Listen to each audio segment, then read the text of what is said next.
একজন ব্যক্তি যদি লা ইলাহা ইল্লাল্লাহ বলতে পারে, একজন মুসলিম যে লা ইলাহা ইল্লাল্লাহ বলে, সে বেঁচে থাকা পর্যন্ত আল্লাহ পাক কিয়ামত দিবেন ইনশাআল্লাহ। একজন মুসলমানের কত দাম চিন্তা করেন, কত দাম, আল্লাহু আকবার। তো এখানে একজন মুসলিমকে হত্যা করলো কে? কাবিল। কাবিলের আমল নামায় সব পাপ যেটা থাকলো, তার মানে আল্লাহর আযাব আসার প্রথম কারণ কি হলো? হিংসা। কি কারণ? অতএব হিংসা করতে থাকলে আল্লাহর শাস্তি কি হবে? আসবে। এরপর আরো সামনে যান, এবার আসেন নূহ আলাইহিস সালাম, নাম মনে আছে? 950 বছর তার কওমকে দাওয়াত দিয়েছেন। কত বছর ভাই? একটু চিন্তা করেন তো চোখ বন্ধ করে, 950 বছর কতদিন হতে পারে? 950 বছর মানে প্রায় 1000 বছর। প্রায় 1000 বছর তিনি তার কওমকে দাওয়াত দিয়েছেন। কিভাবে? আমাদের মতো ওয়াজ মাহফিল না, দাওয়াত দিয়েছেন। তিনি বলছেন ইন্নী দাআউতু কওমি লাইলা ওয়া নাহারা, আল্লাহ আমি আমার কওমকে দাওয়াত দিয়েছি দিন রাত, দিন রাত 24 ঘন্টা। এটা সূরা নূহের মধ্যেই আছে, দেখবেন পড়ে। ওয়ালাম ইয়াজিদহুম দুআই ইল্লা ফিরারা, আমার দাওয়াত শুনে এরা খালি পালিয়ে গেছে আমার থেকে, কাছে আসে নাই, খালি পালিয়ে গেছে। কান বন্ধ করে ফেলতো, কাপড় দিয়ে মাথা ঢেকে ফেলতো, আর আমাকে বলতো পাগল। কি বলতো? পাগল। নূহ আলাইহিস সালামকে আল্লাহ পাক তারপরে বললেন তুমি একটা কাজ করো, তুমি নৌকা নির্মাণ করো। কি করো? এই যে নৌযান নির্মাণ করা, এই সারা পৃথিবীর বাণিজ্য বন্ধ হয়ে যাবে যদি নৌযান না থাকে। জানেন, এই যে এক্সপোর্ট ইম্পোর্ট শিপিং সব বন্ধ হয়ে যাবে কিভাবে? যদি নৌযান না থাকে। আর এই নৌযান সর্বপ্রথম কে সৃষ্টি করেছে? আর এখন আমাদেরকে বলে যে ইসলাম হচ্ছে সেকেলে, না?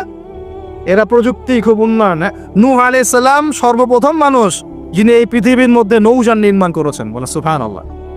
সভ্যতা শুরু হয়েছে নবীদের হাতে। সভ্যতা কি হয়েছে? নবীদের হাতে শুরু হয়েছে, আর শেষও হবে নবীদের হাতে ইনশাআল্লাহ। কোন নবীর হাতে শেষ হবে? হ্যাঁ, মাশাআল্লাহ, ঈসা আলাইহিস সালামের হাতে। আপনারা তো আমার লেকচার শুনেন না, এখন বুঝতেছেন যে ঈসা আলাইহিস সালাম আসবেন। হ্যাঁ, তিনি আসবেন, এমনি এমনি আসবেন না, তিনি আসবেন এই ইহুদিবাদীদের হাত থেকে এই জেরুজালেম মুক্ত করার জন্য। তিনি আসবেন ইনশাআল্লাহ, অপেক্ষা করতে বলেন খালি। আজকে যে জুলুম আর নির্যাতন সারা বিশ্বে করছে, ঈসা আলাইহিস সালাম যখন আসবেন পাথর পর্যন্ত কথা বলা শুরু করবে।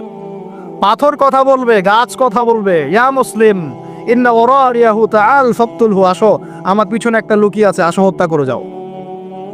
ঈসা আলাইহিস সালামের হাতে দাজ্জাল মারা যাবে এই যে বাবেলুদ নামক জায়গায়। এই বাবেলুদ জায়গাটা এখন প্যালেস্টাইনের মধ্যে পড়েছে, ওইখানে দাজ্জালকে মারা হবে। ঈসা আলাইহিস সালামের নিঃশ্বাস তার গায়ে গিয়ে লাগবে, ও মারা যাবে। ঈসা আলাইহিস সালামের দোয়া ইয়াজুজ আর মাজুজের ধ্বংস হবে। ঈসা আলাইহিস সালাম জেরুজালেম থেকে পুরো বিশ্বে আবার ইসলামিক খেলাফা কায়েম করবেন ইনশাআল্লাহ। এটা না হওয়া পর্যন্ত কিয়ামত হবে না ইনশাআল্লাহ তাআলা। অতএব হতাশার কিছু নাই। তো যেটা বলছিলাম, সভ্যতা শুরু হয়েছে নবী দ্বারা, শেষ হবে কার হাতে? নবীর হাতে। এখন নূহ আলাইহিস সালাম 950 বছর দাওয়াত দিয়ে কি ফলাফল হলো? 40টা বা 80টা পরিবার ইসলাম কবুল করেছে। কতটা? এখানে তো আপনারা মাশাআল্লাহ হাজারো মানুষ বসে আছেন, কথা শুনছেন, সৌভাগ্যের বিষয়। সারা জীবন দাওয়াত দিয়ে 40 বা 80টা ফ্যামিলি। আল্লাহ পাক বললেন নৌযান নির্মাণ করো, আমার আযাব আসতেছে। কি আসতেছে? আযাব আসতেছে। কেন আযাব? কারণ এই মানুষগুলো, নূহ আলাইহিস সালামের কওমের লোকগুলো একটা মহাপাপ করেছিল। তারা ওয়াদ্দা, ইয়াগুস, ইয়াউক, নাসর এরকম কিছু মূর্তি বানিয়ে নিয়েছিল, এবং এই স্ট্যাচুগুলো তারা ওয়ার্শিপ করত, উপাসনা করত। এমনি এমনি উপাসনা করতো না, আপনাকে বুঝাচ্ছে। প্রথম যে প্রজন্মটা ছিল ওদের, ওই প্রজন্মকে শয়তান ওয়াসওয়াসা দিয়েছে কি, যে এই ওয়াদ্দা, ইয়াগুস, ইয়াউক, নাসর এই যে নামগুলো সূরা নূহে আছে, এই ব্যক্তিরা ছিল খুব পুণ্যবান সৎ ব্যক্তি, তারা খুব ভালো আল্লাহওয়ালা ছিল, আল্লাহর ওলি ছিল। শয়তান ওয়াসওয়াসা দিয়েছে তোমরা এই তাদের মূর্তি নির্মাণ করে মসজিদের বাইরে রেখে দিবে। মসজিদের কোথায়? বাইরে। যাওয়া আসার সময় ওদেরকে দেখলে একটা মানে উৎসাহ আসবে যে আমরাও তাদের মতো হই। শয়তান এইভাবে নেক্সট স্রোতে ধোঁকা দিয়েছে। ওই জেনারেশন এই কাজটাই করেছে। এরপর আরও 100-200 বছর চলে গেছে, শয়তান এবার পরের জেনারেশনকে ওয়াসওয়াসা দিয়েছে, আরে তারা তো অনেক বড় বড় মানুষ ছিলেন, এখন মসজিদের বাইরে না, ওদেরকে ভিতরে ঢুকাও। এবার তারা ওই মূর্তিগুলো সব ভিতরে ঢুকানো শুরু করেছে। এটা হিস্ট্রি পড়ে দেখো, তাফসির আছে, জালালাইন পড়ে দেখেন, ইবনে কাসির পড়ে দেখেন। তো এবার তারা ঢুকালো ভিতরে, সেজদা করছে না কিন্তু মূর্তিতে, তারা খালি রেখে দিয়েছে ভিতরে, যে তাদেরকে দেখবো, দেখে আমার ইবাদতে মনোযোগ আসবে। উদ্দেশ্য কিন্তু ভালো, উদ্দেশ্য কি ভালো। এবার এই প্রজন্ম যখন চলে গেল, পরের প্রজন্মকে শয়তান বলছে আরে তারা আল্লাহর ওলি ছিল, তাদের কাছে চাইলেই পাওয়া যাবে। এবার সরাসরি সেজদা শুরু হলো মূর্তিতে। এইভাবে গ্র্যাজুয়ালি আস্তে আস্তে আস্তে আস্তে শয়তান প্রথম মূর্তি পূজা চালু করেছে বিশ্বের মধ্যে। বুঝলেন কিভাবে? নেক্সট শুরুতেই ধোকা দিয়েছে শয়তান। আমরাও এখন মুসলমানরাও সুবহানাল্লাহ, আমরাও এখন এগুলোর পিছনে পড়ে যাচ্ছি, পড়ছি না? সবার ঘরে ঘরে ছবি মূর্তি এখন, সুবহানাল্লাহ। আর এই যে আমাদের সেলফি সংস্কৃতি, এটাও তো একটা মূর্তির অংশ হয়ে যাচ্ছে। প্রয়োজনীয় ছবি তোলা যায়, অপ্রয়োজনীয় ছবি তোলা কি দরকার আছে? মুসলিমরা কি করবে? আসসালামু আলাইকুম রহমতুল্লাহ, ওয়ালাইকুম আসসালাম রহমতুল্লাহ, মুসাফা করবে। মুসাফা থেকে ফারেক হওয়ার আগেই গোনা সব ঝরে পড়ে গেছে। এইটা সুন্নত। ভাই তাকান, দুই তাকান, ভাই হুজুর তাকান, কি দরকার আছে এগুলার? প্রয়োজন নাই। আর এগুলো আমাদের পরকালে বাঁচাবে না। পরকালে বাঁচাবে যে নবীর যত সুন্নত অনুসরণ করবে, সে নবীর তত কাছে থাকবে। যা তো দেখেন, নূহ আলাইহিস সালামের সবচেয়ে বড় পাপ কি ছিল? ওই কওমের, নূহ আলাইহিস সালামের কওমের সবচেয়ে বড় পাপ কি ছিল? শিরকের পাপ। কিসের পাপ?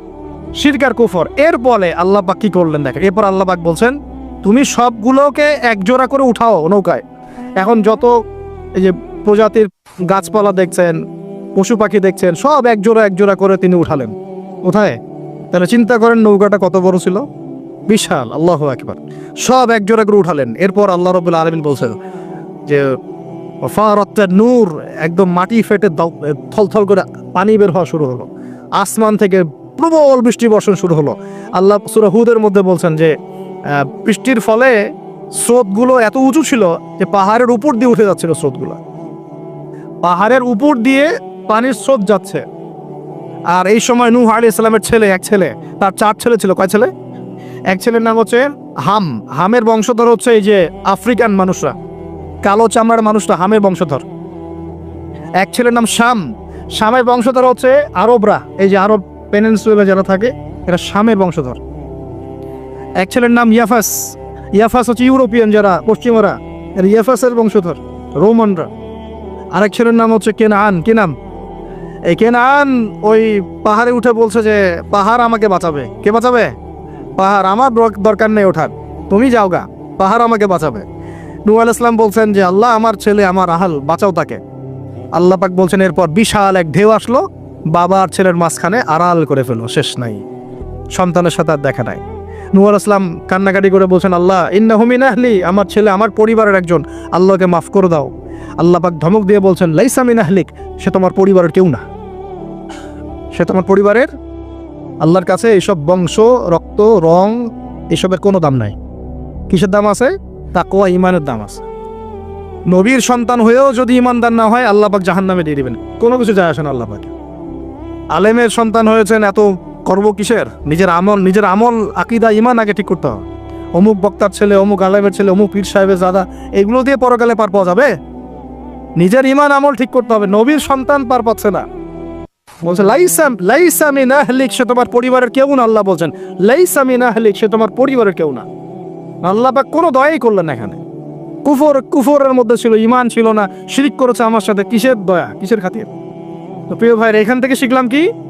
যে নূহ আলাইহিস সালামের যুগে আযাব কি কারণে আসছে? শিরকের কারণে। আগে শিখলাম, প্রথমে মনে রাখবেন, 1 নম্বর শিখেছি শয়তানের তাবেদারি করার কারণে শাস্তি এসেছে, পরীক্ষা এসেছে। 1। 2 নম্বর হচ্ছে হিংসা, হিংসা বিদ্বেষের কারণে কি হয়েছে? আল্লাহ পাকের শাস্তি চলে আসছে। 3 নম্বর, এই যে শিরকের পাপের কারণে কি হয়েছে? আল্লাহর শাস্তি, গজব চলে আসে। আরো সামনে যান, আমি একটু শর্টে শেষ করবো ইনশাআল্লাহ। আরো সামনে যান, এবার আসছে আদ জাতি। কি নাম?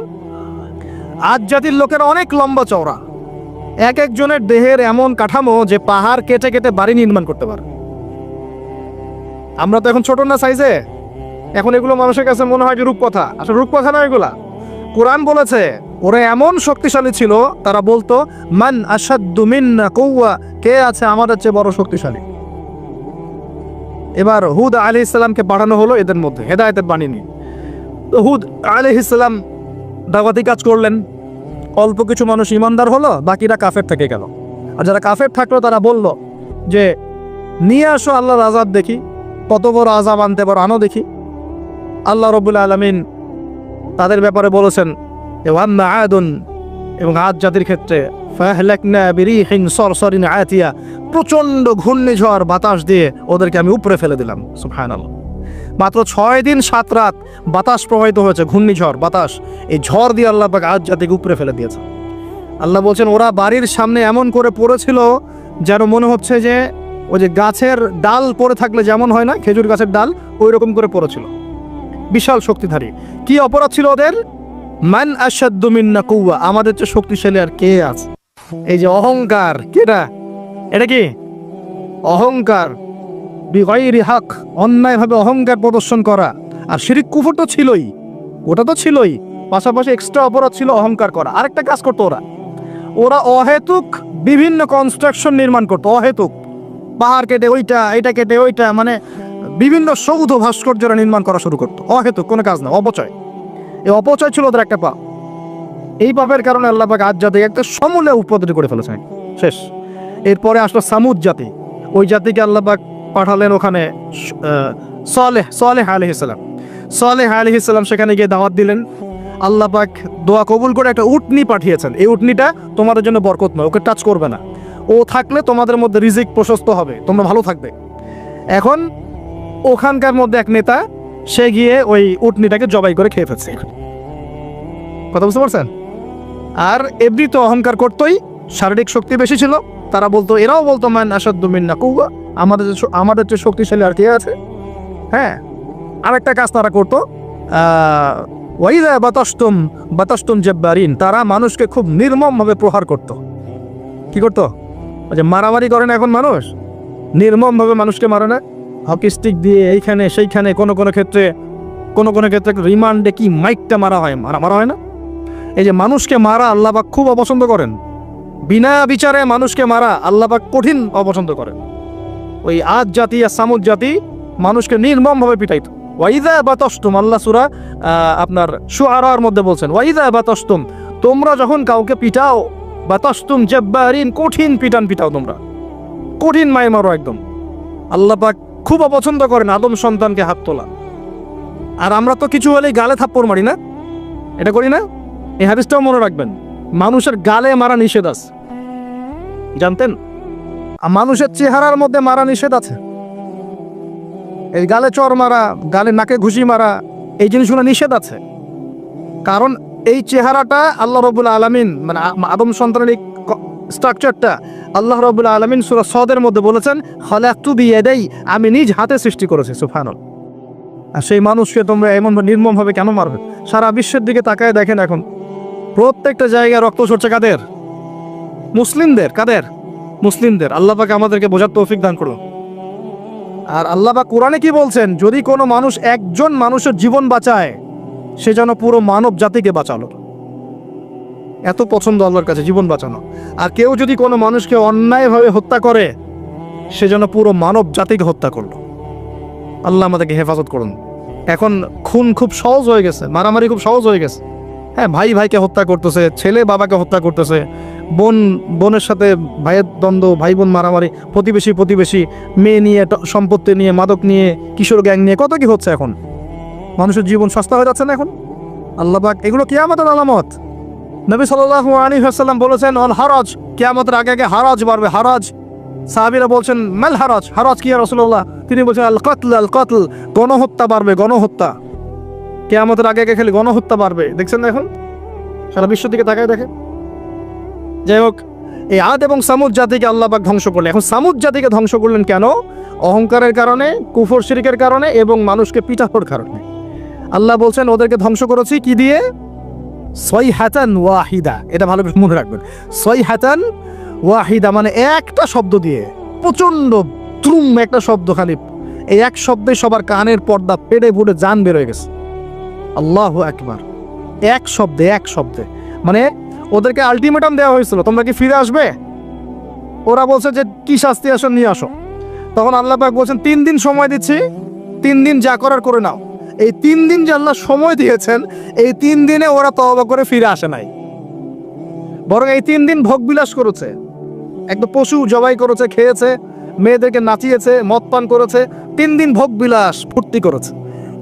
মানে 2 হাতে চাপাও হাত পেতে নাও, এরকম চিন্তা। যা আছে এখন লুটে খাও, পরেরটা পরে দেখা যাবে।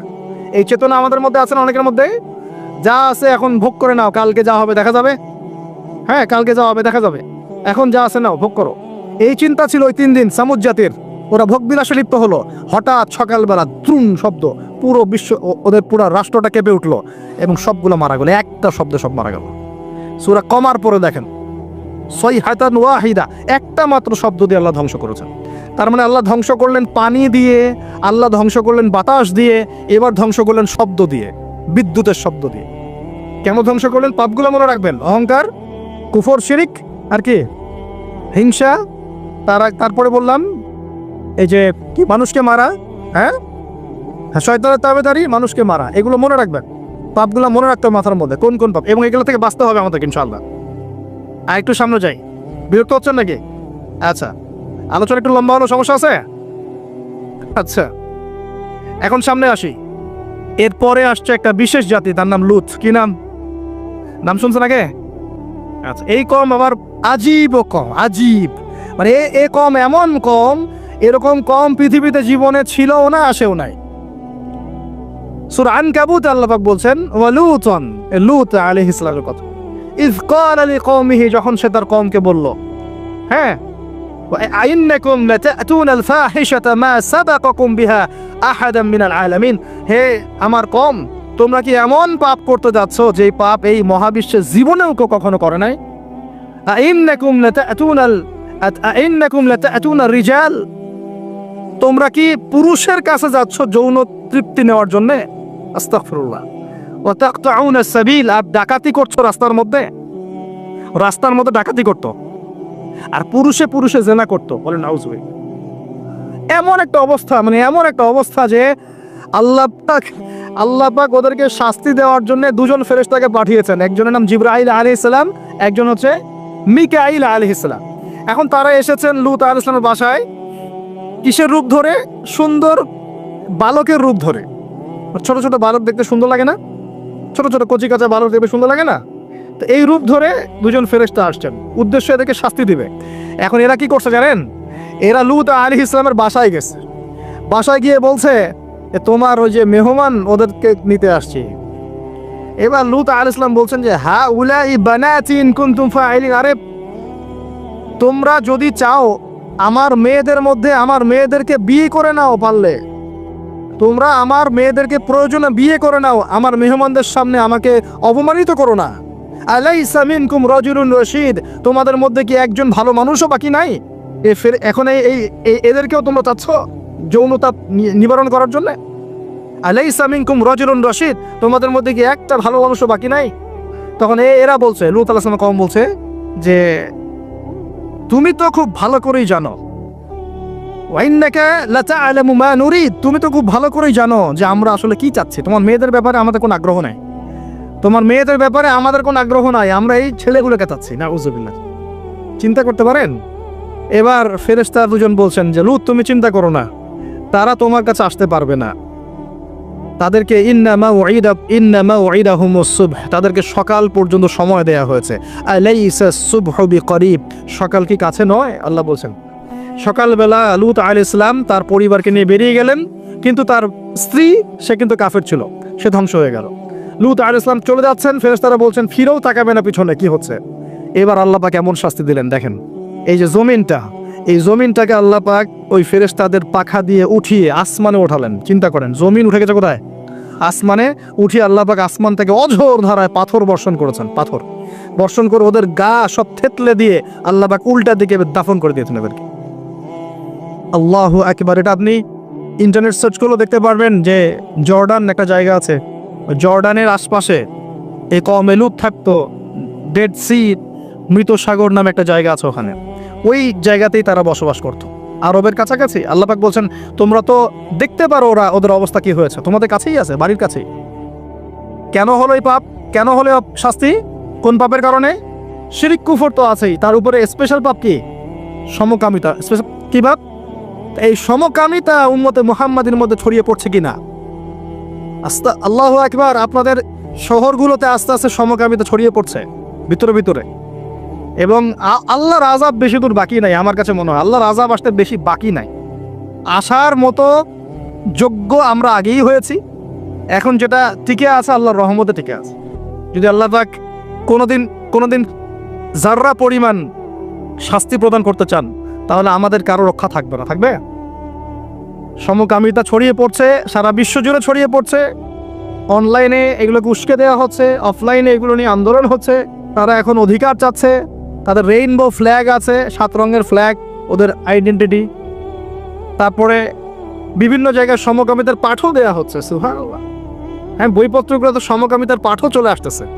মানে এগুলোকে বাক স্বাধীনতা বলা হচ্ছে এখন। না, এটা বাক না, বলে ব্যক্তি স্বাধীনতা। কি বলে? ব্যক্তি স্বাধীনতা। আস্তাগফিরুল্লাহ। তো দেখুন, এটা এমন পাপ যে পাপ সম্পর্কে নবীজি সতর্ক করেছিলেন। তিনি বলেছিলেন যে আমার উম্মতের উপরে আমি যে কয়েকটা পাপের ব্যাপারে বেশি ভয় পাই, তার একটা হচ্ছে শিরকের পাপ। আমার উম্মত মূর্তি পূজা করবে।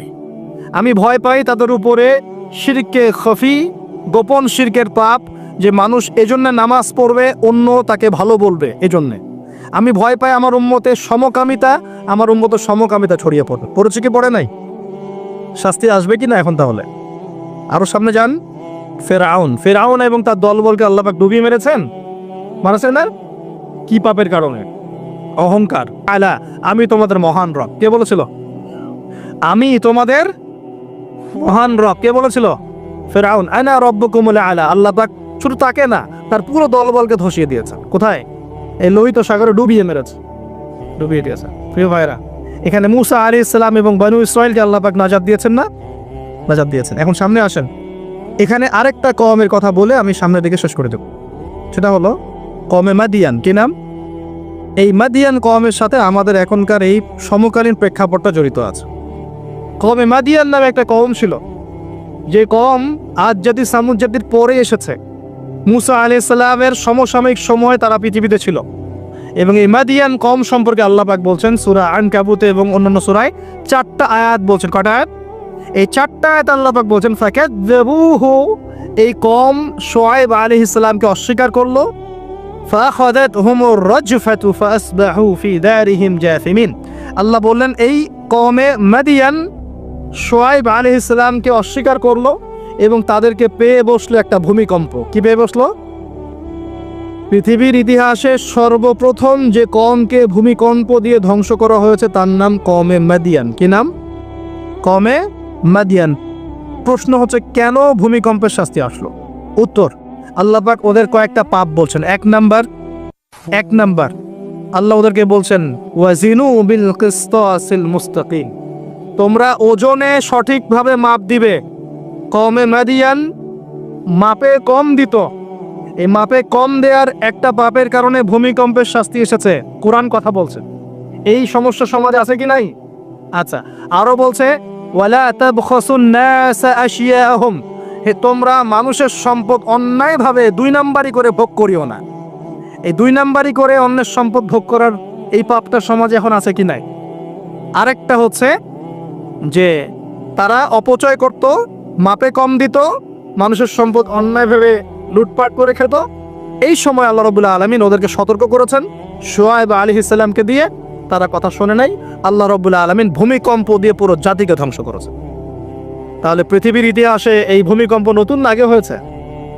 এই ভূমিকম্প এখন আবার নতুন করে বেশি বেশি হচ্ছে কিনা? এই ভূমিকম্পের অপরাধ আল্লাহ পাক কি বললেন? মাপে কম দেয়া, অন্যের সম্পদ অন্যায়ভাবে আত্মসাৎ করা এবং কি অপচয় করা। কোন কম করেছে এই কাজগুলা? কওমে মাদিয়ান। এখন আসেন কওমে মাদিয়ান থেকে নবী সাল্লাল্লাহু আলাইহি ওয়াসাল্লাম কি বলছেন। এবার আমাদের নবীজি বলছেন যে শোনো, বাইনা ইয়াদাইস সাআহ, একটু মনোযোগ দেন, আমি 3-4টা হাদিস বলে শেষ করছি। বাইনা ইয়াদাইস সাআহ, আমাদের নবীজি বলছেন এবার শোনো, হে আমার উম্মত তোমরা সতর্ক হও। শোনো, কিয়ামতের আগে আগে আসবে মুতানুন শাদীদ। মুতান মানে দ্বিবচন, মানে দুটো বড় বড় মহামারী। কয়টা? বড় বড় মহামারী। হিসেব করে দেখেন তো যে পৃথিবীতে মহামারীর সূচনা থেকে নিয়ে এই পর্যন্ত কোন মহামারীগুলো সবচেয়ে বড় ছিল। এটার স্টাডি আপনি করবেন, আমি বলে দিব না। এগুলো স্টাডি আপনারা করবেন, আমি বলে দিব না। মুতানুন শাদীদ, বড় বড় দুটো মহামারী আসবে পৃথিবীতে কিয়ামতের আগে আগে। কয়টা আসবে? ওয়া বা'দাহু, এবং এই মহামারীর পরে আসবে। এই মহামারীর পরে আসবে একটা মহামারী গেছে।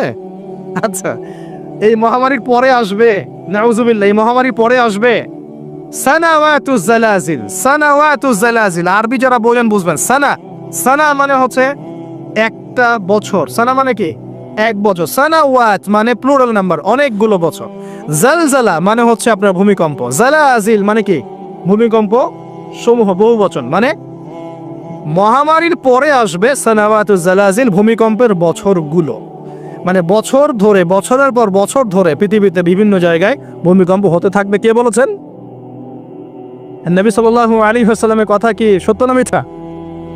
আস্তাগফিরুল্লাহ, সত্য না মিথ্যা? সত্য। তার মানে একটা হাদিস পেলাম, নবীজি বলেছেন কিয়ামতের আগে আগে কি হবে?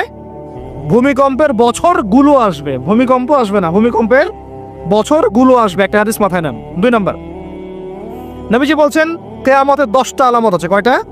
10টা। তার মধ্যে 1 নাম্বার আলামত হচ্ছে দাজ্জাল। কি নাম? দাজ্জাল। আচ্ছা, ওইদিকে আলোচনা নিচ্ছি না আজকে। 2 নাম্বার হচ্ছে ইয়াজুজ আর মাজুজ, এটাও অন্য লেকচারে শুনে নিন। 3 নাম্বার ঈসা আলাইহিস সালামের আগমন। 4 নাম্বার দাব্বাতুল আরদ, জমিন থেকে প্রাণী বের হবে। 5 নাম্বার ইয়েমেন থেকে আগুন বের হবে, ইয়েমেন থেকে আগুন বের হবে। 6 নাম্বার দুখান, ধোঁয়া, ধোঁয়া দিয়ে পৃথিবী ছেয়ে যাবে। 7 নাম্বার, 8 নাম্বার, 9 নাম্বার, এগুলো হচ্ছে 3টা বড় বড় ভূমিকম্প, ভূমিধস, যেটা হবে একটা পৃথিবীর পূর্বে, একটা পশ্চিমে, একটা মাঝখানে। পৃথিবীর পূর্বে মানে এই পুরো আমাদের সাবকন্টিনেন্ট সহ পুরো পূর্ব দিক, একদম ইন্দোনেশিয়া, মালয়েশিয়া, সব জায়গা পূর্ব দিক। পশ্চিম মানে পুরো পশ্চিমা সভ্যতা। আর মাঝখান মানে এই জাজিরাতুল আরবিয়া, মাঝখান। এই 3টা ভূমিকম্প হবে পৃথিবীতে, এখনো আসা বাকি আছে, বড় বড়। এগুলোতে ভূমি কাঁপবে না, ভূমি ধসে যাবে। কি হবে? নবীর কথা কি ভুল হবে?